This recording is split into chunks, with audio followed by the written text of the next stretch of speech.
Hola y bienvenido de nuevo al curso. En los anteriores vídeos entendimos el concepto de tensor y entendimos cómo podemos acceder a diferentes elementos del tensor utilizando indexing y slicing. En esta ocasión vamos a ver operaciones con tensores. Va a ser un vídeo relativamente corto porque simplemente vamos a ver unas operaciones muy sencillitas que podemos hacer con los tensores, y si ya sabes algo de NumPy, pues esto también te va a resultar muy familiar. Lo primero que hacemos es crear dos matrices del mismo tamaño. Con la función randint vamos a crear dos matrices formadas por números enteros aleatorios entre menos 10 y 10 y que tengan tamaño 2×3. Con esto de aquí imprimimos la información en pantalla. Ejecutamos y aquí tenemos la primera matriz que tiene tamaño 2×3 y aquí tenemos la segunda matriz que también tiene tamaño 2×3. ¿Cómo podemos sumar componente a componente los elementos de las dos matrices? Bueno, pues simplemente escribimos más con la función más de Python y ya podemos sumar elemento a elemento las dos matrices. Fíjate, si sumamos 7 más 2 efectivamente tenemos 9, si sumamos 3 más menos 2 efectivamente tenemos 1 y así sucesivamente con el resto de componentes. También podemos multiplicar componente a componente escribiendo simplemente el símbolo de multiplicar de Python. Ejecutamos y así multiplicamos componente a componente a las matrices. Fíjate que las matrices tienen que tener el mismo tamaño. En el próximo vídeo veremos que se pueden sumar matrices de diferente tamaño cuando se cumplen una serie de requisitos. Pero eso ya lo veremos más adelante. De momento quédate con que solo podemos sumar, en este caso vamos a decir tensores, si tienen la misma dimensión. Solo podemos operar entre ellos si tienen la misma dimensión y mismo tamaño. Ahora vamos a dividir componente a componente con el símbolo de dividir.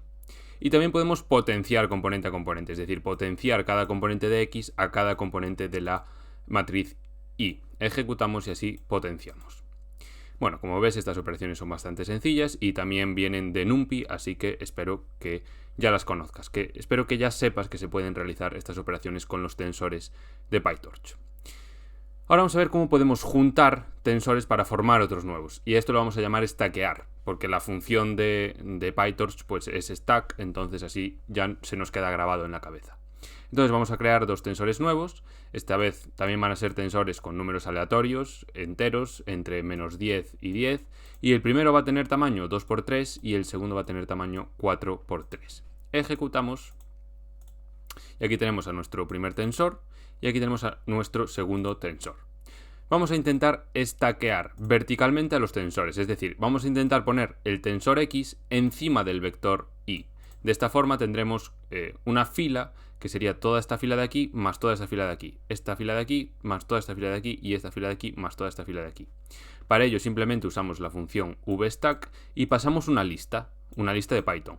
El primer elemento es el tensor X y el segundo elemento es el tensor Y. Ejecutamos y aquí tenemos, fíjate, esto es el tensor X y debajo ya tiene el tensor Y y los junta a todos en un mismo tensor. Dentro de la lista podríamos haber seguido poniendo elementos. Podemos volver a poner el tensor X y después el tensor Y también los vuelve a stackear a todos juntos. Primero tenemos al tensor X, después al tensor Y, después al tensor X y después al tensor Y. Todos stackeados verticalmente. Y esto se hace con vstack. ¿Por qué hemos podido realizar esta operación a pesar de que tienen diferente tamaño? Bueno, pues básicamente porque tienen el mismo número de columnas. Cuando tienen el mismo número de columnas, como vemos aquí, ambos tienen 3 columnas, pues podemos stackear verticalmente. Podemos intentar stackear horizontalmente, pero esto nos va a dar un error. Por eso aquí pongo un try, voy a intentar printear con hstack, en este caso para stackear horizontalmente se utiliza la función hstack y se pasa a una lista, igual que vstack, pero simplemente ponemos una h. Voy a intentar printear estos tensores stackeados horizontalmente y si no lo consigue, si esto le da error, pues va a printear esto que tenemos aquí. Ejecutamos y como obtuvo un error, pues nos printeó que el número de filas de X es igual a 2 y el número de filas de Y es igual a 4, indicando que tienen números de filas diferentes. Entonces no se puede llevar a cabo el stackeo horizontal. Esto tiene mucho sentido. Fíjate que esta tiene 2 filas y esta tiene 4 filas. Si los intentamos stackear horizontalmente significa que estamos intentando poner este tensor a la derecha de este otro, Entonces, estamos intentando alargar esta fila para que también ocupe esta fila, alargar esta fila con esta otra fila, pero claro, estas dos filas no podemos hacer nada con ellas, entonces nos devuelve un error. Para stackear horizontalmente necesitamos que las filas sean iguales, el número de filas sea igual, y para stackear verticalmente necesitamos que el número de columnas sea igual. Entonces, ¿cómo resolvemos este problema? Bueno, pues ya conocemos al método reshape. Y con reshape vamos a conseguir que nuestro tensor y tenga el mismo número de filas que nuestro tensor x. Para ello, en reshape le pasamos primero el número de filas de x, que esto lo conseguimos con shape, y el primer elemento de la shape nos dice el número de filas de x. Esto lo podemos ver, x.shape, ejecutamos, y fíjate que el primer elemento es 2 y es el número de filas que tiene la matriz x. Y de segundo parámetro le pasamos -1 para que calcule, esto ya lo sabemos de anteriores vídeos, esto es para que calcule PyTorch automáticamente el número de columnas que tiene que tener y si queremos que tenga este número de filas. Y aquí concatenamos horizontalmente con hstack. Fíjate que ahí lo estamos convirtiendo a este tensor que convertimos aquí y pasamos a la función hstack pues una lista, primero con la x y después con la y, para concatenarlos horizontalmente o stackearlos horizontalmente. Ejecutamos y fíjate, este es el nuevo tensor y que se forma al hacer el reshape, tiene el mismo número de filas que nuestro tensor x y cuando los concatenamos horizontalmente con esta función obtenemos este tensor de aquí. El primer tensor que tenemos aquí, fíjate, las tres primeras columnas pues son del tensor x y el resto de columnas son del tensor y. Evidentemente dentro de esta lista podríamos haber seguido poniendo tensores. Podemos poner x, x e y. Y entonces nos va a ir stackeando horizontalmente, primero la x, después la y, después dos veces la x y después la y. Mientras que tengan el mismo número de filas en este caso, pues no habrá problema a la hora de stackear horizontalmente tensores. Entonces quédate con eso. Para stackear verticalmente necesitamos que las columnas sean iguales y para stackear horizontalmente necesitamos que las filas de los tensores, pues el número de filas de los tensores sean iguales. Ahora vamos a ver métodos para comparar tensores. Esto espero que también te resulte familiar. Vamos a generar esta vez tensores con números predefinidos. Vamos a generar tensores con la función tensor y le pasamos listas que tienen listas dentro de estas listas para formar matrices. Entonces aquí tenemos a nuestra matriz x, que tiene tamaño 2×3, y a nuestra matriz y, que también tiene el mismo tamaño que la matriz x. ¿Qué pasa si ponemos un doble igual? Pues esto, bueno, ponemos la x, un doble igual y la y. Ejecutamos y nos devuelve una matriz del mismo tamaño que las anteriores, que solo pone false o true. ¿Qué pasa si pone false? ¿Qué significa que ponga false? Bueno, significa que esa componente de aquí, que es la que está indicando en el vector x, es diferente a la componente del vector y. Fíjate que 1 es diferente de 4. Sin embargo, aquí pone true. ¿Eso por qué es? Bueno, pues porque la componente que está en esta posición es igual en ambas matrices. Aquí tenemos un 2 y aquí también tenemos un 2. Y lo mismo con el resto. Aquí tenemos un false porque esa componente es diferente. Aquí tenemos un true porque esa componente es igual. Y se ve aquí, tenemos aquí un 7 y aquí tenemos un 7. Podemos hacer lo mismo, lo del igual, solo que con mayor igual. Y esto nos va a indicar las posiciones donde el tensor x es mayor o igual al tensor y. También podemos poner menor y nos va a indicar las posiciones donde el tensor x es menor que el tensor y. Ahora vamos a guardar en la variable equal xy a la matriz x igual y. Entonces en equal xy tenemos esta matriz de false y true que nos indica en qué posiciones el tensor x es igual al tensor y. ¿Qué podemos hacer con todas estas componentes? Pues podemos sumar todas las componentes entre sí con el método sum. El método sum sirve para cualquier tensor y lo único que hace es sumar todas las componentes que están dentro de ese tensor entre sí para devolvernos un único número. Tú te estarás preguntando ahora mismo, ¿y cómo sumamos falsos y trues? Pues muy simple, los falsos se convierten en ceros y los trues se convierten en unos. Y si ejecutamos nos devuelve un 3. ¿Por qué? Pues porque tenemos 3 trues. Entonces, al sumar este tensor de aquí nos está indicando el número de componentes que tienen iguales x e y. Esta suma de aquí la podemos hacer por filas o por columnas, dependiendo de qué le especifiquemos en el parámetro dim. Si especificamos dim igual a 0, pues sumamos componentes columna por columna. Fíjate, si ejecutamos, nos devuelve que en la primera columna de equal xy, pues al sumar false y false obtenemos 0, porque ambos son 0. Al sumar true y true obtenemos un 2, porque ambos son 1. Y al sumar false y true, pues obtenemos un 1, porque false es 0 y true es 1. Entonces, ¿qué nos está indicando este tensor de aquí? Pues nos está indicando que en la primera columna no tienen ninguna componente igual x e y, en la segunda columna tienen dos componentes iguales y en la tercera columna tienen una componente igual. Podemos hacer lo mismo que hicimos aquí, columna por columna, pero en vez de hacerlo columna por columna, pues lo hacemos fila por fila. Y en vez de poner dim igual a 0, pues ponemos dim igual a 1 para conseguir eso. Ejecutamos y aquí tenemos la suma de columna de la primera fila. Si sumamos esta primera fila obtenemos un 1 porque solo hay un true. Y si sumamos la segunda fila obtenemos 2 porque aquí hay dos trues en la segunda fila.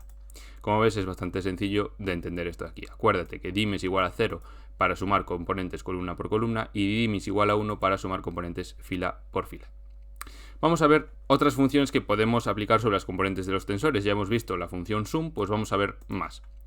Vamos a generar un tensor que esté formado por números aleatorios entre menos 10 y 10, números enteros y que tenga tamaño 2×3.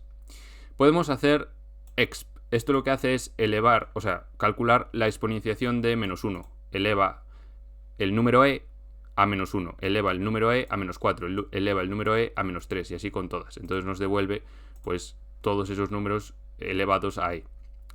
Podemos hacer el logaritmo nemperiano de la exponenciación y entonces, como el logaritmo nemperiano es la inversa, pues nos va a devolver el mismo tensor que empezamos al principio. Fíjate que ambos tensores son iguales, porque el logaritmo nemperiano, que es esta función log, pues es la inversa de exp.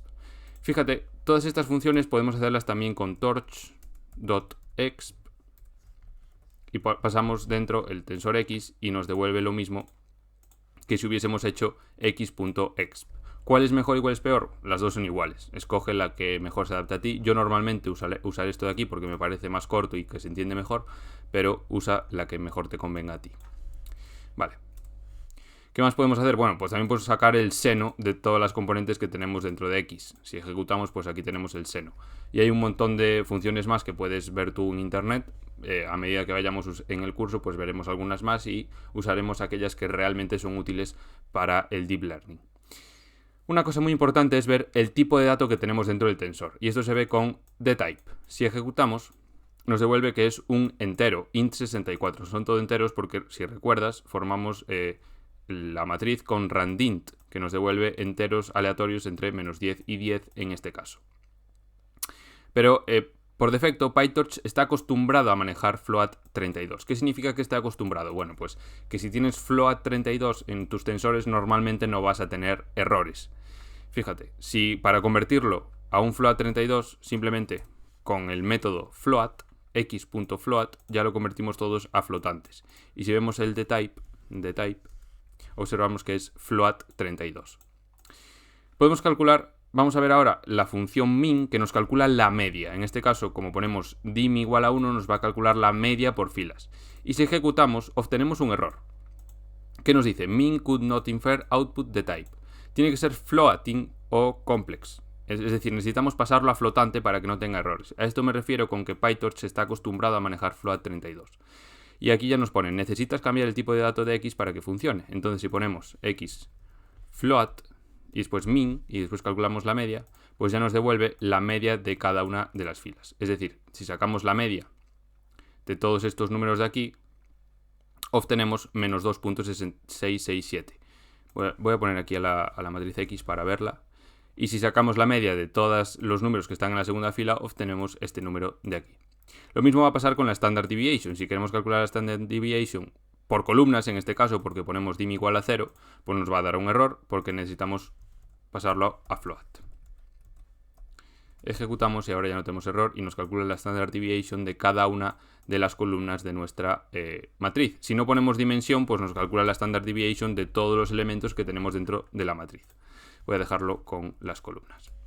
Y también podemos calcular la varianza. Y esto es igual. Necesitamos pasarle aquí float para no tener errores. Ejecutamos y aquí tenemos la varianza de cada una de las filas. En este caso porque hemos pasado dim igual a 1. Y bueno, hasta aquí el vídeo. Como ves, ha sido bastante sencillito. Hemos visto cómo operar con tensores, sacar diferentes funciones de tensores. Hemos visto cómo comparar tensores para obtener matrices con booleanos que nos indican en qué posiciones se cumple esa condición que le hemos puesto. Y poco más, la verdad. Hemos visto, esto es muy importante, lo de dim igual a 1 y dim igual a 0 para decidir sobre qué eje hacer las operaciones que queremos sobre nuestras matrices. Y bueno, espero que te haya servido de algo y nos vemos en el próximo vídeo.